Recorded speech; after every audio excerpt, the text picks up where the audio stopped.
أعوذ بالله من الشيطان الرجيم.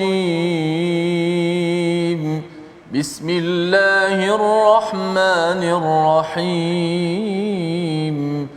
الحمد لله رب العالمين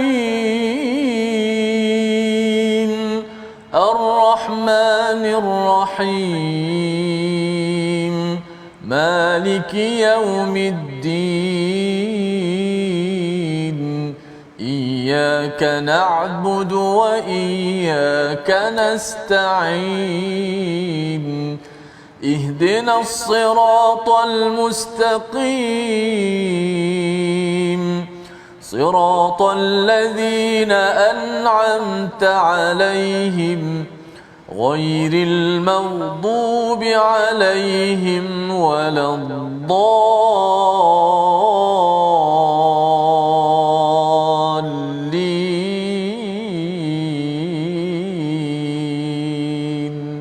آمين. Assalamualaikum warahmatullahi wabarakatuh. Alhamdulillah wassalatu wassalamu ala Rasulillah wa ala alihi wa man walah. Syada la ilaha illallah, syada Muhammadan abduhu wa rasuluh. Allahumma salli ala sayidina Muhammad wa ala alihi wa sahbihi ajma'in. Amma ba'du. Apa khabar tuan-tuan dan puan yang dirahmati Allah sekalian? Kita bertemu dalam My Quran Time, baca faham amal pada hari ini untuk ulang kaji beberapa halaman yang telah pun kita lewati pada minggu ini daripada surah Al-Ahzab, surah yang ke-33 pada halaman 418 sehingga 423.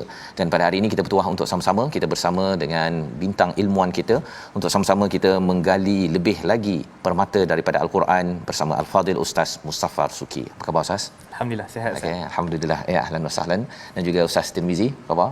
Baik, alhamdulillah Ustaz. Ya, kita nak bersama pada hari ini untuk melihat kepada beberapa halaman daripada surah Al-Ahzab, surah Madaniyah yang memberi panduan kepada kita, dan moga-moga dengan perkongsian pada hari ini tuan-tuan yang mungkin tertinggal ataupun yang pun sudah mengikuti 6 halaman pada minggu ini, kita makin lagi memahami apakah yang dimaksudkan dengan surah Al-Ahzab, surah ke-33 halaman 418. Kita mulakan dengan melihat kepada ayat yang keempat, ya, terlebih dahulu memahami salah satu daripada seruan ataupun komentar Allah tentang qalbain, ya, tentang dua hati, bahawa sebenarnya dalam diri seorang rajul itu tidak ada istilahnya qalbain. Apa maksudnya? Kita baca daripada ayat 4 terlebih dahulu bersama Al-Fadil Ustaz Tirmizi memulakan sesi kita pada hari ini. Silakan Ustaz. Baik, alhamdulillah. Terima kasih Fadil Ustaz Tuan Fazrul. Tuan-tuan, sahabat-sahabat sekalian, tak lupakan tetamu undangan kita pada minggu ini Ustaz Muzaffar Suki. Alhamdulillah, mudah-mudahan dapat sama-sama kita menggali ataupun kita belajar surah Al-Ahzab ini. Namun kita baca pada ayat yang keempat yang akan menjadi soalan pertamalah untuk Ustaz, insya-Allah. Baik, kita baca ayat keempat. A'udzubillahi minasyaitonirrajim. ما جعل الله لرجل من قلبين في جوفه وما جعل أزواجكم اللائي تظاهرون منهن أمهاتكم وما جعل أدعياءكم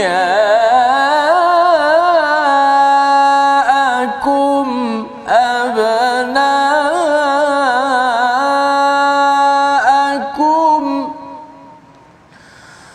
ذلكم قولكم بأفواهكم والله يقول الحق وهو يهدي السبيل.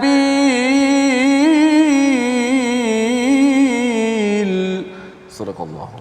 Surah Al-Nazim ayat yang keempat, Allah tidak menjadikan bagi seorang dua hati dalam rongganya, dan dia tidak menjadikan isteri-isterimu yang kamu zihar itu sebagai ibumu, dan dia tidak menjadikan anak angkatmu sebagai anak kandungmu. Yang demikian itu hanyalah perkataan di mulutmu sahaja. Allah mengatakan yang sebenarnya dan dia menunjukkan jalan yang benar. Dalam ayat ini ada bercerita tentang bagaimana kaedah bersama dengan anak angkat, ya, tetapi di awal itu Allah menyatakan ma ja'alallahu li rajulin min qalbain fi jawfih. Kita nak memahami sebenarnya bersama dengan Ustaz Mustafa, ya, adakah ini maksudnya dalam diri seorang lelaki itu tidak ada dua hati? Memang tak ada dua hati lah, kan, tapi apa maksud di sebaliknya, ataupun cinta dua hati ke? Kalau boleh Ustaz jelaskan, silakan. Baik. Assalamualaikum warahmatullahi wabarakatuh. Bismillah wassalatu wassalamu ala Rasulillah. Yang saya muliakan Ustaz Fas, Ustaz Tir, sedang penonton rahmati Allah Subhanahu wa taala.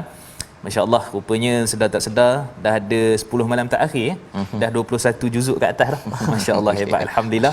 Mudah-mudahan Allah sentiasa berikan kekuatan untuk menghabiskan dan kemudian mendapat manfaat bersama sidang penonton dan semua sekali, insya-Allah.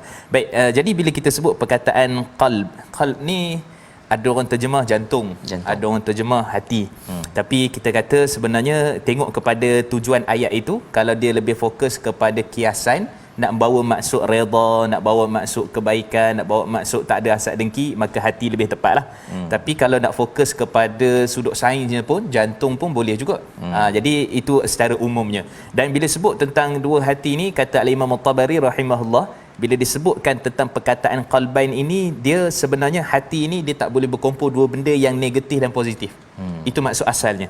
Maksudnya kata Al-Imam At-Tabari, kalau di sana ada yang dipanggil sebagai kesyirikan, tiba-tiba ada iman. Kalau di sana ada kemunafikan, di sana ada kita panggil sebagai salih yang baik. Kalau di sana ada hasad dengki, tiba-tiba ada pula kebaikan. Jadi itu secara umumnya yang menunjukkan bahawa manusia ni dia tak boleh berhimpun dua benda yang positif dan negatif di dalam hati dia, dan itu termasuk juga yang kita katakan sebagai lelaki dan juga wanita secara umumnya. Cuma pada ayat ini Allah Subhanahu Wa Taala lebih fokuskan kepada, kalau melihat kepada struktur ayat ini, kita akan nampak sebenarnya dia berkait dengan hukum zihar. Jadi zihar ni dalam masyarakat Melayu ni dia tak ada. Arab dia suka buat zihar ni. Maksudnya menyamakan kemaluan ataupun kemaluan lah khususnya, iaitulah isteri itu sendiri seperti mana ibunya sendiri.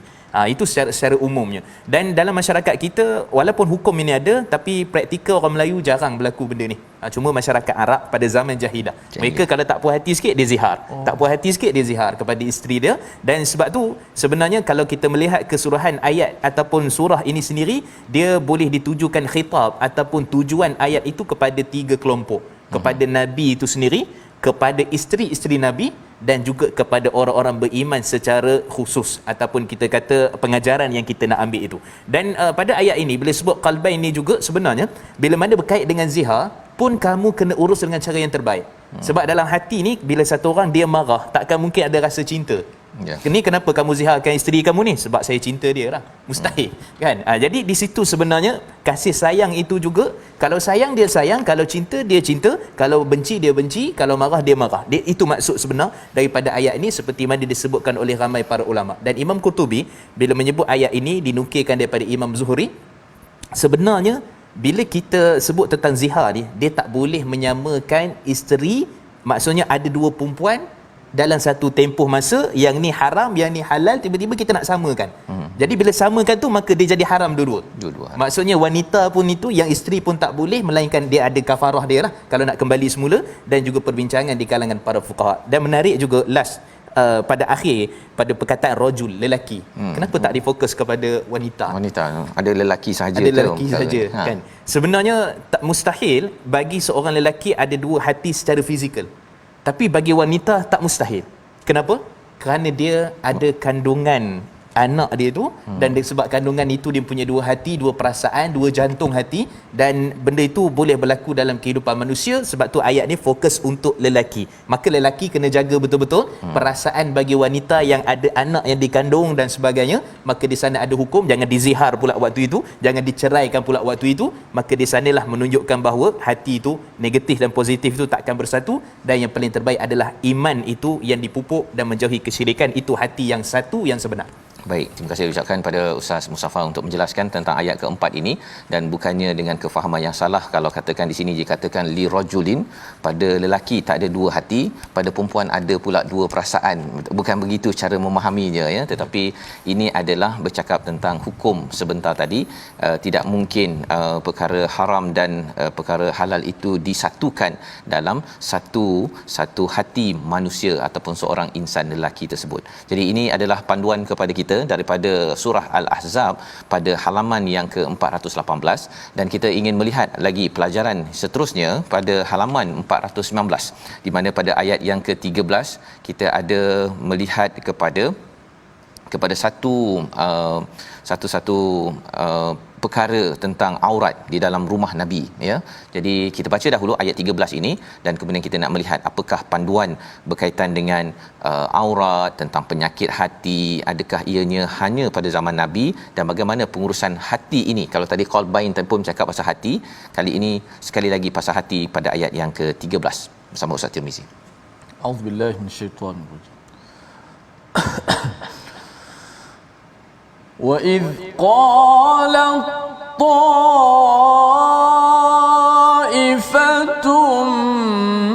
مِّنْهُمْ يَا أَهْلَ يَثْرِبَ لَا مُقَامَ لَكُمْ فَارْجِعُوا وَيَسْتَأْذِنُ فَرِيقٌ مِّنْهُمُ النَّبِيَّ يَقُولُونَ إِنَّ بُيُوتَنَا عَوْرَةٌ وَمَا هِيَ بِعَوْرَةٍ إِن يُرِيدُونَ إِلَّا فِرَارًا. Sadaqallah. Surah Al-Azim ayat yang ke-13, dan ingatlah ketika segolongan di antara mereka berkata, wahai penduduk Yathrib, penduduk Madinah, tidak ada tempat bagimu, maka kembalilah kamu. Dan sebahagian daripada mereka meminta izin kepada Nabi untuk kembali pulang dengan berkata, sesungguhnya rumah kami ini terbuka, tidak ada penjaga. Padahal rumah-rumah ini tidak terbuka, mereka hanya hendak melarikan diri. Ini adalah ayat kesinambungan daripada ayat 12 itu berkaitan dengan orang-orang munafik, ya, iaitu mereka ini yang dinyatakan oleh Allah dalam ayat yang ke-12 ini, fi qulubihim marad ma wa'adana Allahu rasuluhu illa ghurura. Perkataan ghurur ini ustaz, ya, ada juga disebut dalam surah Luqman surah 31, yang itu cabaran dalam kita nak membuat persediaan ke hari akhirat nanti, jangan sampai kita tertipu dengan dunia.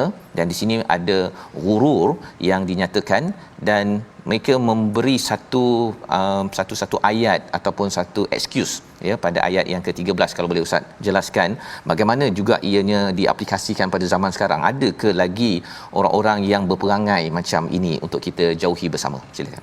Baik, bismillah wassalatu wassalamu ala Rasulillah. Sidang penonton, Ustaz Fas dan juga Ustaz Tir.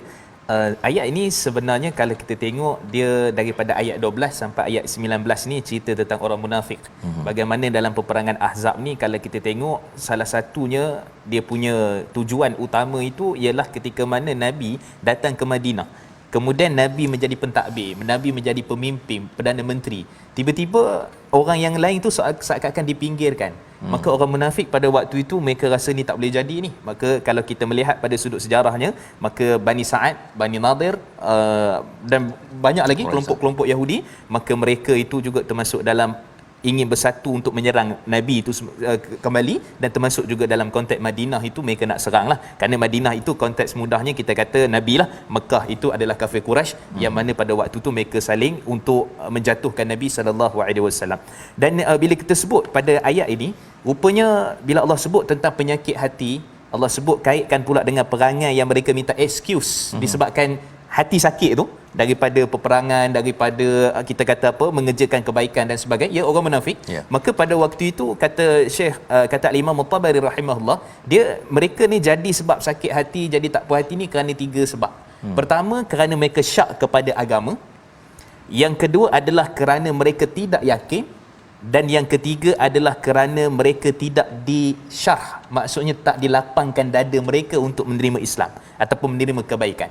Dan Syekh Abdul Rahman bin Nasir Sa'di dalam tafsir Karimur Rahman fi Tafsir Kalam Al-Mannan menukilkan lagi, menyatakan bahawa mereka lebih suka untuk mengikut sangkaan-sangkaan.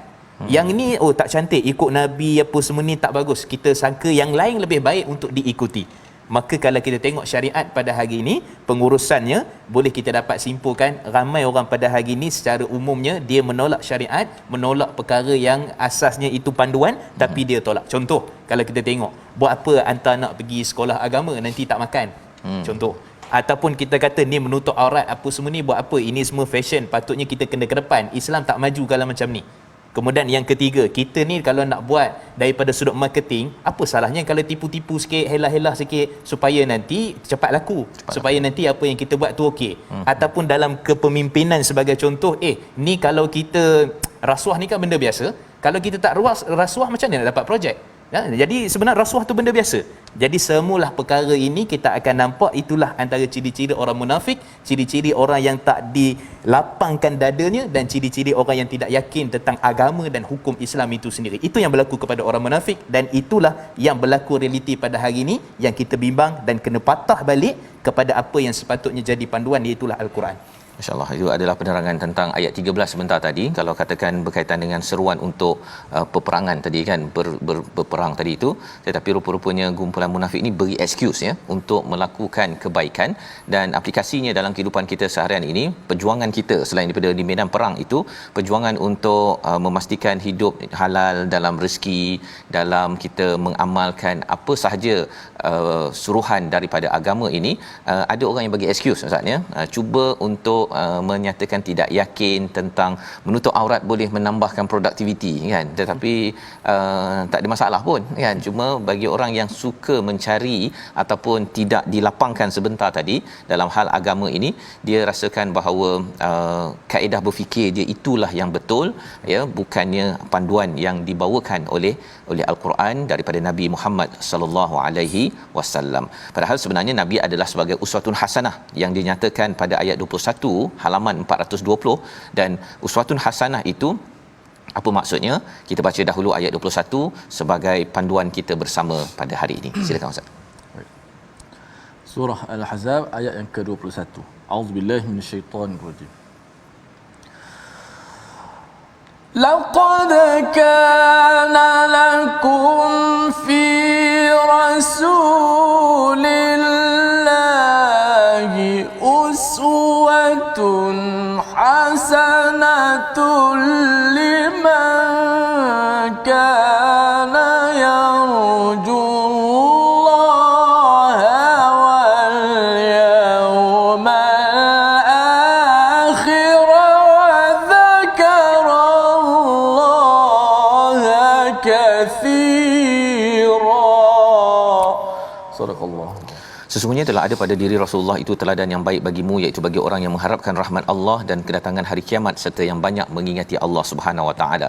Kita biasa mendengar ayat ini Ustaz ya, bahawa Rasul sebagai uswatun hasanah, sebagai teladan, sebagai contoh teladan. Tetapi bila muncul ayat ini berkaitan dengan peperangan ya, sebenarnya apa kaitannya dan apakah panduan yang perlu kita ambil memahami ayat ini? Silakan. Baik, bismillah wassalatu wassalamu ala Rasulillah. Ayat ini merupakan satu, biasanya waktu bila ni Maulid Rasul. Ayat ni takkan terlepaslah daripada dibaca sebagai uswah hasanah. Dan sebenarnya cara kita sebut tu pun lembut nampaknya, uswah. Kan satu panutan, satu kita panggil sebagai contoh teladan yang sangat baik. Dan sebenarnya kalau kita melihat kepada ayat uswah itu sendiri, seperti mana yang disebutkan oleh Syekh Dr. Wahbah Zuhaidi dalam kitab beliau Tafsir Al-Munir bila bincang tentang isu ni, rupanya uswah ni dia ada unsur-unsur perkara yang dibuat itu akan dicontoh teladan daripada susah kepada senang, ataupun daripada senang kepada susah, pada saat-saat genting kepada saat yang sukar, kepada saat yang aman. Okay. Jadi apa kait dengan apa yang kita bincangkan saat peperangan Ahzab turun dan sebagainya? Rupanya kalau kita meneliti kepada sirah dan hadis Nabi SAW, Nabi itu turun padang lah. Turun padang. Kalau kita tengok, walaupun idea itu Salman Farisi, dan sebenarnya bangsa Arab tak pernah terfikir nak gali parit ni. Dalam kan. Tiba-tiba rupanya Salman Farisi bawa idea, dan kemudian Nabi terima idea itu. Dan selepas itu bila tengah gali-gali tu, Nabi bila keadaan semua orang lapar, keadaan waktu tu tak cukup segala-galanya, dan kemudian Nabi SAW memberikan contoh teladan. Ada sahabat, ya Rasulullah, aku lapar ni, ikat dengan batu kan, dalam riwayat Al-Imam Tirmizi, hadis yang hasan lah. Baik, kemudian selepas tu Nabi angkat ada 2 batu, ketul batu. Nabi pun ada. Nabi pun ada 2 ketul. Yang tadi seketul, menunjukkan bahawa kalau kamu itu sebagai contoh teladan, maka aku lebih mencontohi teladan yang disebutkan itu.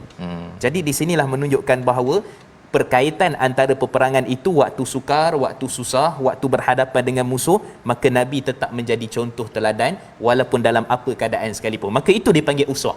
Ada setengah orang ni keadaan baik jadi ikut. Oh, yang ni okey, yang ni dapat keuntungan, dapat profit, dapat apa, kita kena ikut dia ni. Tapi dalam keadaan dia jatuh, dalam keadaan apa, kawan pun lari. Jadi itu bukan uswah yang diletak. So uswah di sini memang satu benda yang sangat, bahkan dia pun sebut dalam, kalau contohnya dipanggil sebagai sini adalah nakirah, umum. Semua contoh teladan, maka bukan sekadar baik buruknya, tapi waktu susah, waktu senang, waktu aman, waktu tenteram, semua menjadi contoh teladan kepada kita. Masya-Allah, itu adalah penerangan tentang istilah uswah itu yang mahal sebenarnya Ustaz ya, iaitu contoh teladan kebaikan itu adalah ketika senang susah kan, senang susah. Dan ini penting ya, kerana waktu senang itu mungkin kita rasakan bahawa kalau orang berjaya kan, ada teknik formula berjaya lah apa sebagainya, tapi teknik menghadapi kegagalan ini sebenarnya formula tu ramai orang tak nak pergi belajar, pergi training dan sebagainya. Tetapi itulah yang ditunjukkan oleh Nabi sallallahu alaihi wasallam, menguruskan pada waktu kenyang pun ada cara contoh teladan, waktu lapar pun Nabi menunjukkan contoh teladan yang kita doakan Allah izinkan kita dapat mencontohi kepada perjuangan Nabi Muhammad sallallahu alaihi wasallam. Jadi kita berehat sebentar, kita kembali semula selepas ini untuk kita melihat lagi beberapa halaman permata-permata daripada surah Al-Ahzab, surah yang memberi panduan kepada kita bagaimana berdisiplin, dan disiplin seperti mana uswatun hasanah Nabi junjungan sallallahu alaihi wasallam. Kita kembali semula My Quran Time, baca faham amal insya-Allah.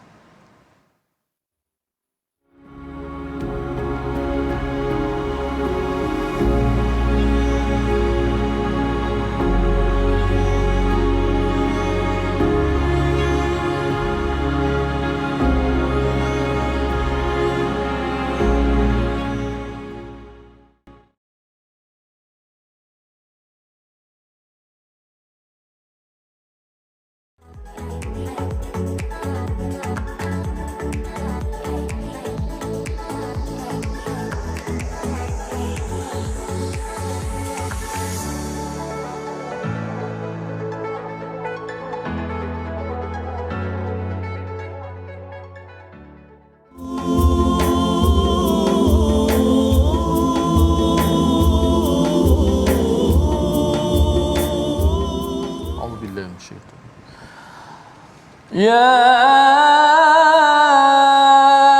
أيها النبي قل لأزواجك إن كنتن تردن الحياة الدنيا وزينتها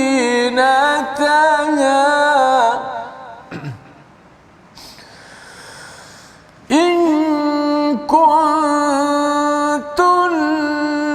تردن الحياة الدنيا وزينتها فتعالين أمتعكن وأسرحكن سراحا جميلا. صدق الله.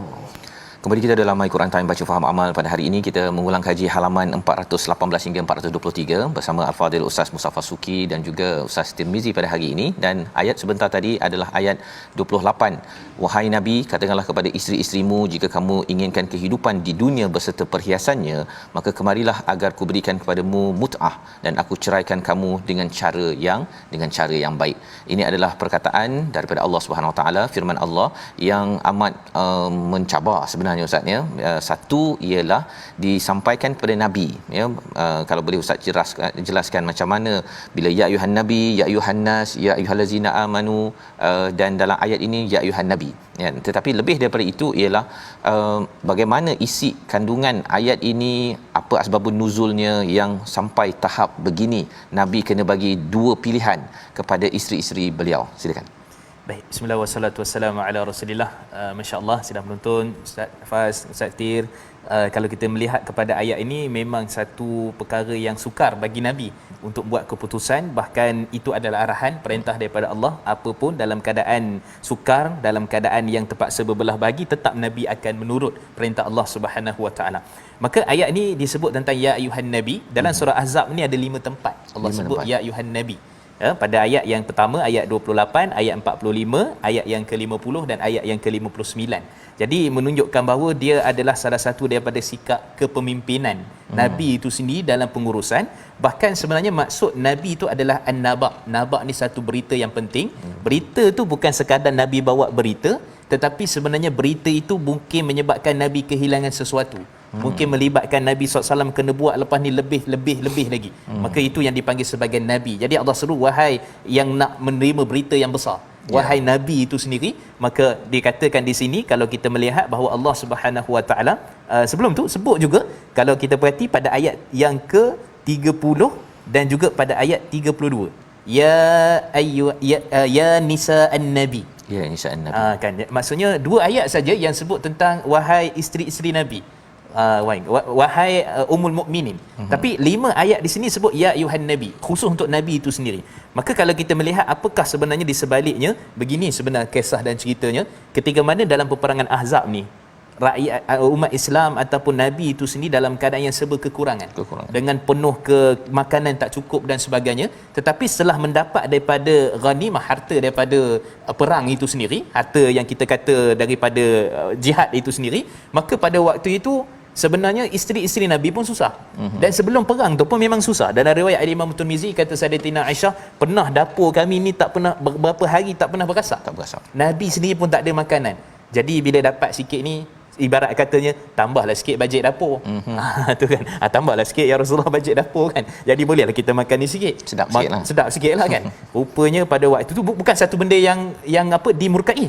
Kan? Tak ada masalah sebenarnya. Tetapi Allah Subhanahu Wa Taala suruh melihat bahawa sebenarnya kita ikut syariat, ikut arahan, ikut perintah Nabi ini merupakan satu benda yang besar daripada sudut kelebihan dunia dan akhirat. Maka sudah tentu itu perkara yang perlu didahului daripada sedikit daripada kepentingan dunia. Sebab tu ada beberapa riwayat disebut daripada Imam Muslim dan beberapa riwayat yang lain, hadis yang sahih menceritakan Sayyidatina Aisyah radhiyallahu anha, Nabi pergi rumah Sayyidatina Aisyah. Sekarang ni bagi tahu kepada Nabi sallallahu alaihi wasallam, kamu nak pilih yang mana? Kehidupan dunia ataupun daripada harta-harta yang ni. Maka kata Nabi cakap pada Aisyah. Dalam riwayat lain sebut perantaraan daripada kedua ibu bapa lah, daripada Saidina Abu Bakar sendiri. Maka bagi tahu kepada Aisyah dia pilih yang mana. Maka Aisyah memberi jawapan yang tuntas dan padat, sebab turun ayat ini, aku memilih Allah dan Rasulnya. Maka dalam setiap keadaan pun kadang-kadang kita diberi pilihan antara dunia, antara contohnya ni profit ni haram contohnya kan. Yang ni dia punya ni dapat ni kebaikan dia, yang ni tapi sikit je tapi tak untung banyak tapi halal. Jadi kita diberi banyak pilihan di depan mata kita, maka mana satu yang kita nak pilih? Sudah tentu sebagai orang beriman yang betul kata cinta Rasul, kata Nabi itu adalah uswah hasanah, maka patutnya kita ikut seperti mana isteri-isteri Nabi. Dan begitulah bagi wanita-wanita ataupun kaum ibu di luar sana mempertahankan suami, mengikut apa yang sepatut arahan daripada Allah dan Rasul melalui perantaraan suami, maka wajib untuk ditaati. InsyaAllah ya, itu adalah penerangan bagaimana tentang pilihan Ustaz ya. Bila bercakap tentang pilihan ini mencabar sebenarnya, pasal biasanya suami isteri ini dia kalau boleh dulu tak berapa ada bang kan. Jadi sekarang ni nak senang sikit kan. Senang sikit tu tak adalah masalah Ustaz ya. Sebentar tadi tu, tetapi jangan sampai kena buat pilihan di antara perjuangan yang ada ini dengan apa yang dibekalkan kesenangan-kesenangan yang ada tersebut. Dan kalau ayat ini sebenarnya kalau diberikan kepada pasangan-pasangan yang bernikah maksudnya di awal perkahwinan rasanya mencabar soalan ini kan membuat pilihan, tetapi inilah hakikatnya bila kita memahami bahawa sebenarnya perjuangan kepada Allah dan Rasul itu adalah perjuangan yang kekal, boleh membawa kita sampai ke syurga.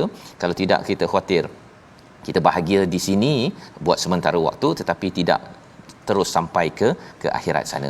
Dan ini kita nak teruskan pada ayat yang ke-31 sebenarnya bila bercakap tadi tentang isteri Nabi ya nisa an-nabi pada ayat 30 dan ada pada ayat 32 ya nisa an-nabi. Tapi kita nak baca dulu ayat 31 ini kerana di situ ada berkaitan dengan kalau buat silap di kalangan isteri Nabi 2 kali ganda. Ayat 31 bersama Ustaz Tirmizi. A'udzu billahi minasyaitonir wa man yaqnut minkunna lillahi wa rasulihi wa ta'mal salihan nu'tiha وتعمل صالحا نؤتها أجرها مرتين وأعتدنا لها رزقا كريما. Surah Al-Nazim ayat yang ke-31 memulakan juz yang ke-22. Dan barang siapa di antara kamu isteri Nabi tetap taat kepada Allah dan Rasulnya serta mengerjakan kebajikan, nescaya kami berikan pahala kepadanya 2 kali ganda dan kami sediakan rezeki yang mulia baginya. Ini adalah kesinambungan daripada ayat yang ke-30, iaitu wahai isteri Nabi, jika ada di antara kamu yang mengerjakan perbuatan keji yang nyata, nescaya azabnya akan dilipat gandakan sebanyak 2 kali kepadanya. Demikian itu mudah bagi Allah Subhanahu Wa Taala. Jadi ini adakah untuk isteri-isteri Nabi sahaja ke ataupun isteri para pendakwah ataupun macam mana memahami ayat ini? Sila Ustaz. Baik, bismillah wassalatu wassalamu ala Rasulillah. Allah mulakan dengan kunut. Yaqnut kat sini merujuk kepada sebenarnya satu arahan perintah daripada wahyu yang mana dia bersifat berterusan dan kamu kena taat dan kena patuh, tak boleh ingkar satu persatu. Sebab yang memberikan arahan itu adalah Nabi. Maka arahan daripada Nabi berbentuk wahyu, maka semua isteri-isteri Nabi kena taat, kena patuh. Dan ini kita kata hanya khusus untuk Nabi sallallahu alaihi wasallam. Adapun bila disebut pula di hujung ayat itu Allah cerita tentang pahala orang yang taat, yang patuh apa semua ni, adakah semata untuk isteri Nabi saja ataupun kita pun ataupun kaum ibu pun ataupun isteri pun akan dapat perkara yang sama? Maka di sini kalau kita melihat di kalangan para ulama, mereka menyatakan pertama sekali kenapa diberi 2 ganjaran pahala itu? Yang pertama atas dasar kerana dia seorang Muslim yang teguh menjalankan ketaatan. Satu. Yang kedua, kerana pahalanya di situ ialah maratan itu merujuk kepada dia ditiru pula oleh orang lain. Maka bila kita membaca sirah, membaca tengok Nabi SAW, isteri-isteri Nabi, taatnya isteri Nabi SAW, sanggup memberi kepilihan dunia akhirat, memilih akhirat. Maka kita buat contoh teladan pada waktu itu.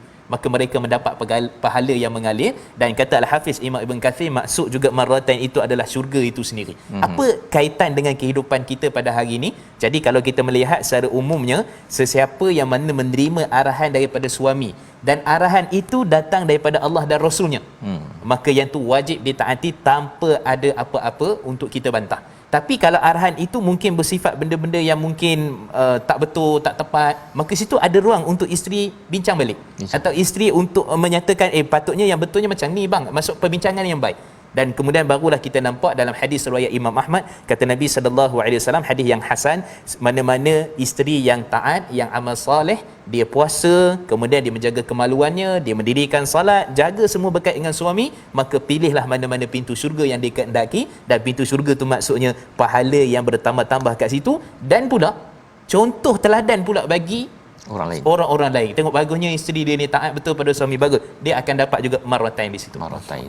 Jadi ini adalah kefahaman kita, satu untuk konteks isteri Nabi, tetapi dalam masa yang sama juga kepada semua ibu-ibu ya yang ada pada sesi pada hari ini, untuk kita terus mengejar marwatain, ganjaran 2 kali ganda, lebih kurang gaji 2 kali ganda lah Ustaz ya.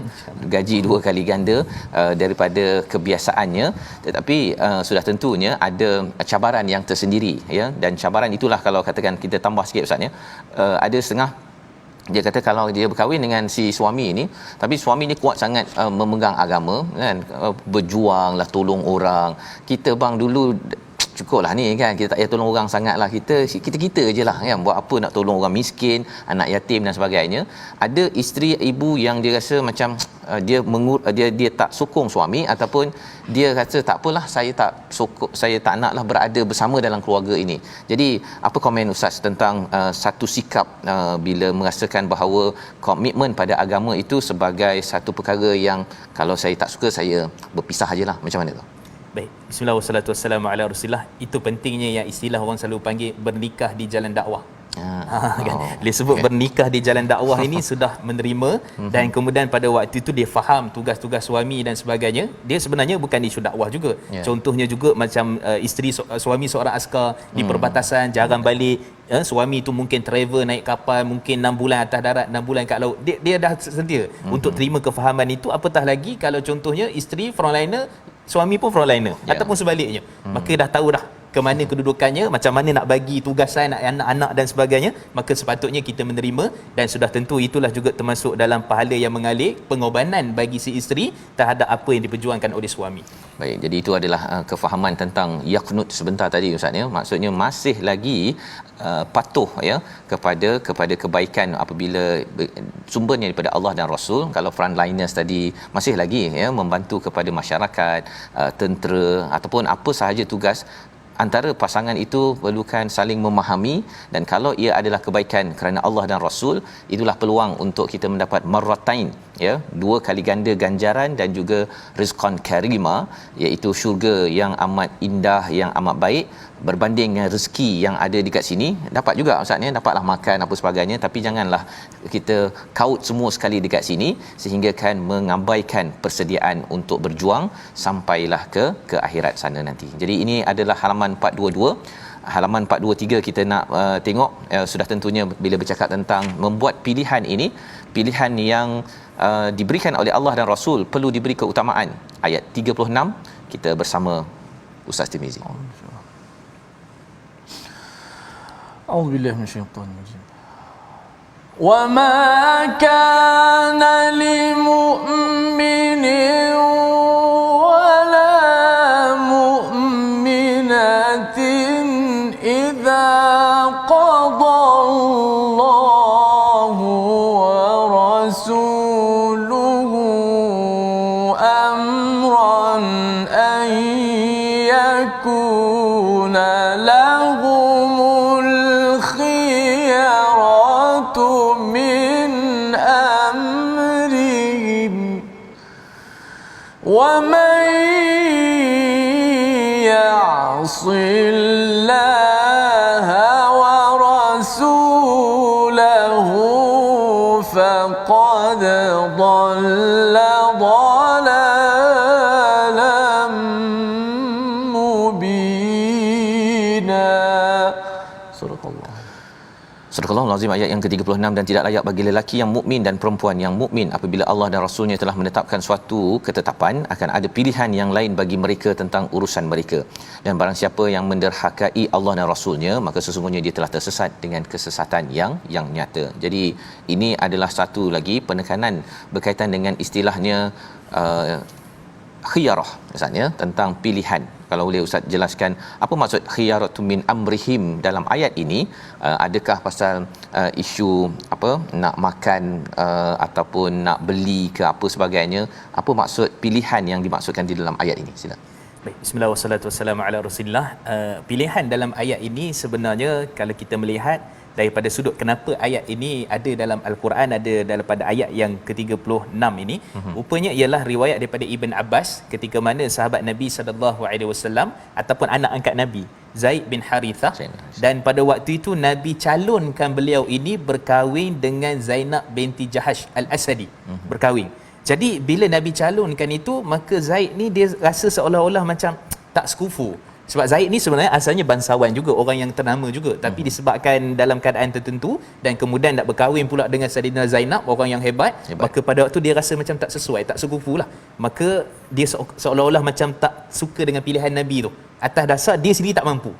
Maka rupanya turun pada ayat ini menyatakan itu adalah pilihan daripada Allah dan Rasul, dan itu juga jodoh itu daripada Allah dan Rasulnya, maka kamu kena terima seadanya. Tapi bila terima tu, ada masalah yang timbul dalam keluarga rumah daripada Saidina Zaid dan juga Saidatina Zainab tadi, dan akhirnya membuatkan kepada punca berlakunya penceraian. Dan Syekh Dr. Wabah Zuhaidi sebut dalam tafsirnya, Tafsir Al-Munir, dan menukilkan satu hadis daripada riwayat Imam Muslim, yang mana selepas bercerai itu, maksudnya setelah habis iddahnya, Nabi SAW datang pula menyunting Saidatina Zainab binti Jahash untuk dijadikan isteri. Dan pada waktu itu Saidatina Zainab jawab benda yang sama macam Zaid sebutkan tadi, saya nak buat pilihan dulu, saya nak istikharah dulu dan sebagainya, baru saya nak berkahwin dengan Nabi. Turun ayat ini juga yang maksudnya menunjukkan ada dua sebab dekat situ. Maka sebab kepada Saidatina Zaid, sebab kepada Saidatina Zainab tadi, yang kerana dalam keadaan seakan-akan nak menolak tawaran Nabi SAW. Jadi kalau kita tengok dekat sini, itu adalah bentuk keduniaan. Apatah lagi pilihan Allah bagikan ini adalah satu perniagaan yang takkan pernah profit je rugi, yang ini satu kebaikan yang sekian-sekian dan sebagainya. Maka kita tengok dalam kehidupan manusia ni, yang agama ni dia susah sikit, tapi dalam keadaan bab dunia yang ada kepentingan dia nak tahan. Orang kata bateri ni yang positif kena letak positif, yang ni negatif letak negatif, baru hidup. Dia takkan tukar selama-lamanya. Sebab dia tahu dah kereta dia takkan boleh berjalan kalau macam tu. Itu urusan dia ada rasa kepentingan. Tapi kalau tak ada kepentingan, dia nampak benda ni, ini akhirat punya cerita, yang ni lambat lagi, maka lambatlah dia punya proses dan tindakan itu. Maka kalau kita tengok daripada peristiwa pernikahan saja dah nampak di situ jangan ada pilihan setelah Allah dan Rasulnya menetapkan, apatah lagi dalam hukum hakam agama kehidupan kita yang Allah telah tetapkan. Itulah perkara yang kita perlu berjalan di atasnya. Baik, terima kasih ucapkan pada Ustaz Mustafa. Dan bercakap tentang ayat 36 ni Ustaz ya, bila bercakap tentang khiyaratu min amrihim, iaitu ada pilihan dalam urusan ya. Kadang-kadang dalam urusan tu tadilah ya, kalau yang positif negatif tadi itu memang letak betul-betul lah kan, pasal nampak depan mata kan. Tapi bila cakap tentang pilihan ke depan kan, pilihan menuju akhirat ini, dia lambat kan, lambat. Jadi macam mana dalam surah Al-Ahzab ini tarbiyah daripada Allah Subhanahu Wa Taala kepada Zaid, kepada Saidina Zainab ya, menerima pinangan daripada Nabi itu sendiri. Pasal dalam kes Zaid itu dah dapat cadangan daripada Nabi, lepas tu macam tak berapa ngam pula tu kan. Jadi orang pun akan mula kan. Jadi macam mana kita nak menguruskan tentang ujian dalam kita berpegang kepada ajaran agama ini? Sebenarnya ujian Allah Subhanahu Wa Taala ini pada setiap apa pun yang kita buat akan ada ujian. Hatta dalam bentuk dunia pun, nak berniaga, bisnes, tak macam-macam, PKP pula kan. Lepas tu dalam keadaan banjir pula ada ujian. Itu dalam bentuk nak cari dunia. Apatah lagi akhirat, maka sebab tu Allah sebut dalam surah Al-Ankabut pada ayat yang kedua, ahasiban nas ayyutruku ayyakulu amana wa hum la yuftanun. Adakah mereka menyangka, mereka rasa beriman, mereka rasa ni dah mantap dah ni, bagus dah ni, teguh dah ni, tapi sebenarnya hakikat mereka belum diuji. Apakah lagi ujian yang berbentuk akhirat itu sendiri? Maka dalam konteks watak-watak yang ada ni, Nabi, isteri Nabi, Saidatina Zaid, dan kemudian orang-orang munafik dalam ayat ini, dan juga tentera-tentera Islam itu sendiri, maka kita tahu ujian tu boleh datang dalam pelbagai bentuk, mungkin dunia, mungkin akhirat, dan mungkin juga dalam bentuk ujian yang Allah nak naikkan martabat. Maka sudah tentu pada waktu itu sepatutnya pilihan kita. Mungkin kita kata lambat lagi, alah yang ni tak apalah, lambat lagi, umur pun masih pendek, masih muda lagi. Tapi kita kata yang muda itulah yang kita nak bawa kepada tua, dan yang tua itulah nak bawa kepada akhirat. InsyaAllah ya. Jadi untuk dunia pun ada ujian ya, dalam menuju akhirat pun ada ujian. Pasal kita memang berada dekat daerah ujian pun ya. Jadi lebih baiklah ujian itu mendekatkan kita lagi kepada syurga Allah Subhanahu Wa Taala, berbanding dengan kita tarik diri daripada committed dalam agama ini, tetapi rupa-rupanya dahlah dekat sini susah Ustaz ya, ada ujian. sampai sana terus tak berapa bahagia sampai ke akhirat, itu adalah pilihan yang lebih dangkal yang kita boleh belajar daripada tokoh-tokoh yang menghadapi ujian pada zaman Nabi dan mereka terus committed, dan merekalah orang-orang yang diredai oleh Allah Subhanahu Wa Taala. Kita berdoa pada Allah Subhanahu Wa Taala agar kita memahami bahawa kehidupan kita ini, komitmen kita pada agama ini ada ujian, tetapi ia berbaloi untuk menghadapi, mendapatkan ganjaran dari Allah, rizqan karima. Kita berdoa di akhir ini bersama Al-Fadil Ustaz Tirmizi. Silakan. Bismillahirrahmanirrahim. Alhamdulillah rabbil alamin, wassalatu wassalamu ala asyrafil anbiya'i wal mursalin wa ala alihi wa sahbihi ajma'in. Allahumma ahyina 'ala al-iman wa tawaffana 'ala al-iman wa hshurna ma'a zumrati ahli al-iman. Allahumma ij'alna min ahli al-iman mimman basyartahum bir-rauhi war-rayhan war-ridha war-ridwan ya rabbal alamin. Walhamdulillahi rabbil alamin. Amin ya rabbal alamin. Moga-moga Allah mengabulkan doa kita, dan saya mengucapkan ribuan terima kasih kepada Al-Fadhil Ustaz Mustafa Suki ya, bersama pada hari ini untuk berkongsi ya apakah gambaran besar surah Al-Ahzab, surah yang ke-33. Surah ini tidak terkenal sangat dibaca, tetapi kita nampak suatu kesimpulan yang paling penting. Saya dipersilakan pada tuan-tuan untuk mencatat nota, tapi yang paling pastinya ujian dalam hidup Nabi, konflik dalam hidup Nabi wujud. Bukannya semuanya seindah mentari ya, ada juga yang mendung-mendungnya, tetapi pastinya itu adalah pakej kehidupan untuk bertemu Allah Subhanahu Wa Taala. Jadi kita bertemu lagi dalam ulangan pada malam ini dan juga pada pagi esok, dan terus kita bersama dalam halaman baru 424 dalam My Quran Time, baca faham amal, insya-Allah.